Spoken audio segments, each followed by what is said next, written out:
Now at this time, Nebuchadnezzar had already taken away a delegation, and those that remained under Zedekiah, they were paying tribute. In fact, under Jehoiakim, Jehoiachin, and Zedekiah.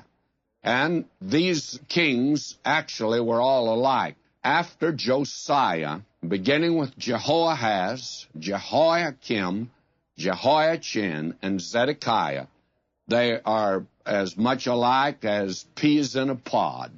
They were all evil after Josiah. And now he has pronounced that Nebuchadnezzar will come and finally destroy Jerusalem and take the people into captivity. In fact, all of them into captivity. And the 70 years has now been given definitely by Jeremiah. Now, that does not conclude it.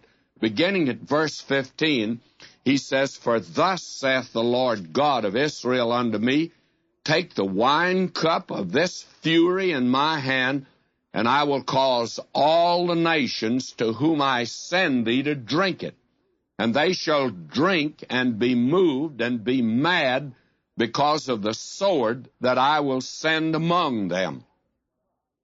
Then took I the cup at the Lord's hand, and made all the nations to drink unto whom the Lord had sent me." Now, beginning here at verse 18, he lists these nations. The first, of course, Jerusalem and the cities of Judah, the kings and the princes. And then Pharaoh, king of Egypt, is picked out.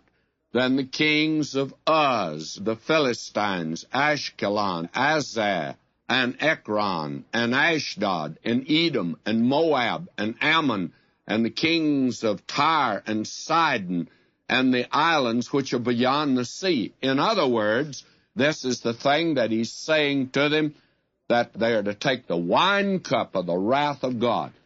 Now, this is a figure of speech that several of the prophets use, and they spoke of the sin of man as he continues in rebellion against God, especially as it relates not only to his own people, but the nations of the world, that it's like a wine cup that's filling up with wrath, and when it gets full, then the judgment of God breaks upon the earth, and then he makes them drink that wine cup, which, of course, is the judgment of God. Now, all of the nations in that particular area, and even beyond it, were to be judged of God because of the fact they were so far from God. And it reveals that God does overrule in the nations of the world.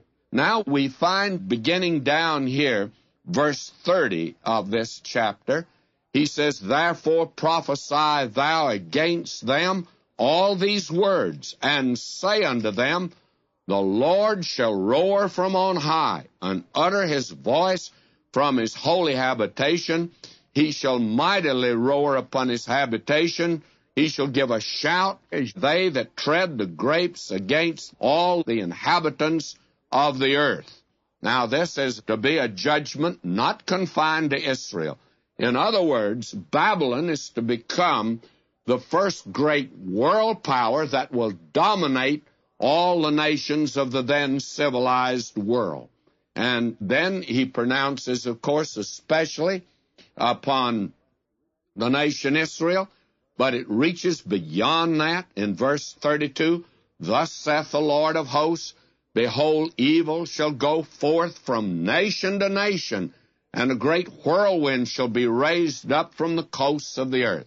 Now, it was this tremendous movement of Nebuchadnezzar, king of Babylon, as he moved out over the then civilized world, and even brought Egypt, and brought Tyre and Sidon, these great powers, including Judah, under his sovereignty.